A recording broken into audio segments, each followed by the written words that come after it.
May anak na siya. Dalawa. Matago sila. Me! Me! Tulog na tulog. Me! Yan. Next month, mapapangasawa ko na naman yan. Ibubulog ko.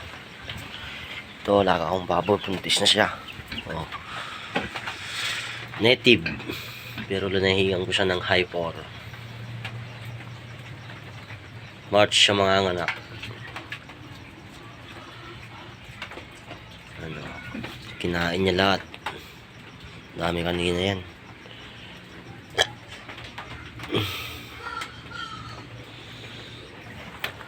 Sana magkaroon siya ng maraming anak para yung pinapangarap kong farm matutuloy. Ito 30 head na kambing, tapos 20 na inahin. Mag-uutang ako ng pera. Dalawa kami ng misis ko. Pinapangarap namin yun. Doon kami mag-aalaga ng mga manok dito kasi daming tao. Nawawala yung mga manok. Doon pag may farm ka, pwede kang kumuha ng manok na alagaan doon. Doon ka magpaparami. Manok, pato, ganun. Kasi dito sa Isabela, wala pa akong nakitang ganun farm na pwedeng pagbentahan ng mga manok, alagang baboy, pag may kasal-kasalan, ganun. Handaan, birthday, ganun. Parang ako ang magsusupport sa mga ganun. Bibili sila sa akin ng mga alaga paghanda nila. Kaya pinupuspos ko ngayon 2022. Kailangan expect ko paramihin tong isang kambing at isang baboy. Pag nanganak yung misis ko, buntis kasi siya eh. Mag-aalaga pa ako ng high 4 na isa. Titingin ako ng magandang lahi. Ayun, 2022.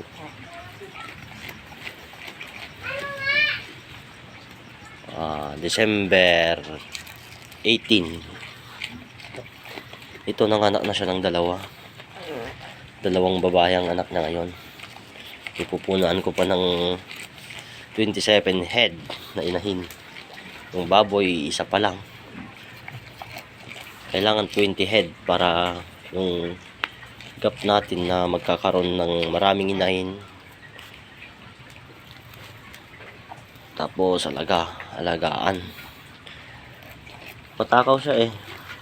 Noon, nanganak na to, pinatarakin ko. Ano yun? Tawag doon sa Tagalog. So, nanganak ng 3, namatay, kaso namatay lahat, walang pinalad. Kinuha ko na sa ninong ko. Ako nang mag-alaga, sabi ko sa kanya, kasi wala naman na hati.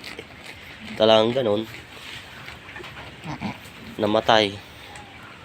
Lahat, 3 lalaki yung anak niya. Eh, sa ngayon, nanganak siya na ng 2. Doon sa pinabulugan ko lang to. Parang yung doon kay Tito, yung matanda, marami siyang kambing. I-vlog ko din yun pag soon. Pag pinunta ko to. Next month pa. Next month o every 3 months eh. 1 to. Kambing ipabulog. Malaki yung bulog doon. 3. Mabait naman siya. Yan. Takaw to. Malaki siya oh. Tatayo ko yung ano oh. Malaking lahi. Oh. Binili ko ng 5.5, maliit pa siya. Parang mas malaki pa konti dito oh. Yan, 5.5 na. Pinakalaki ko lang.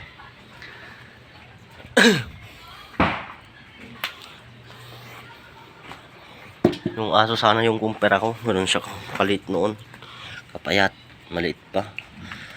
Andun sa 4 months noon binili ko. Ngayon, nanganak na siya. Yung baboy, soon, i-vlog ko sa inyo yon. Kung Ilan ang anak niya.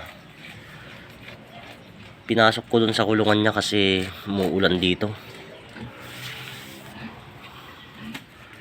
Maingay na naman siya. Pakainin natin ng kangkong para wala siyang masasabi. Kain lang ng kain.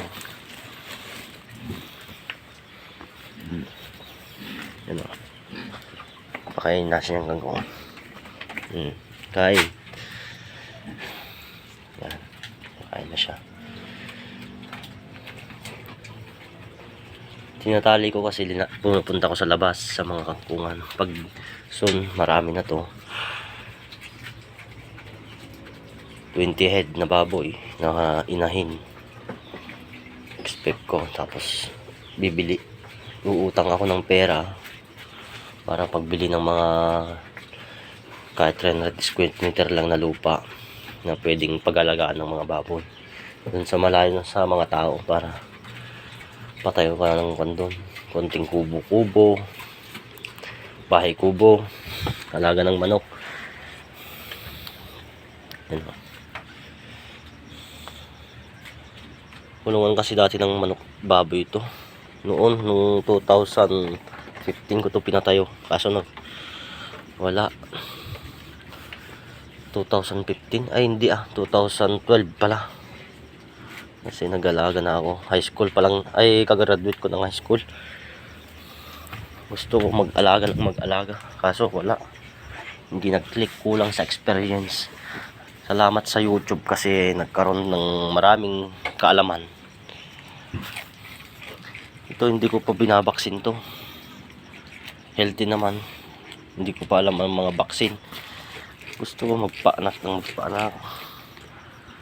para rumami sila.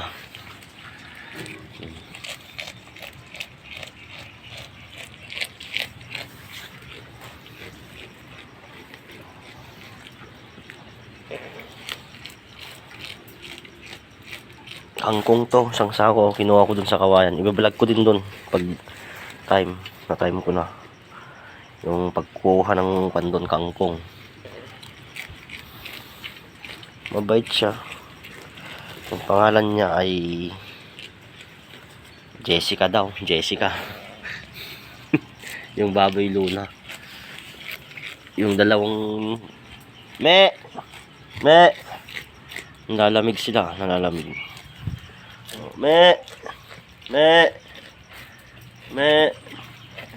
Ewan ko kung anong lahi mga to. Kambing na to. Oh.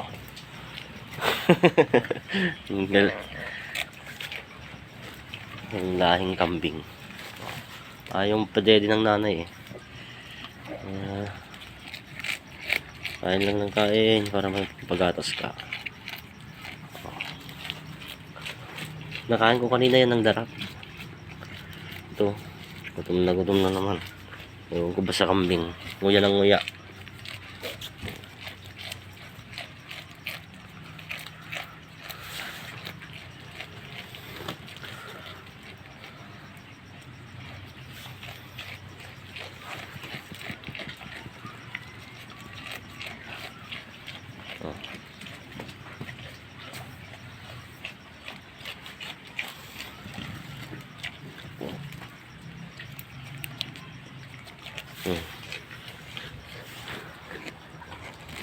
Bait sila. Ito lang medyo babae, puro babae.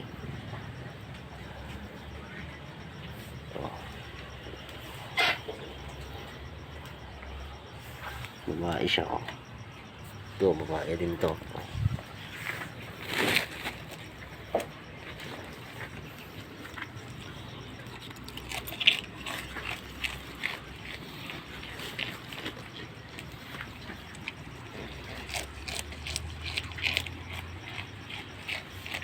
So, dyan na lang.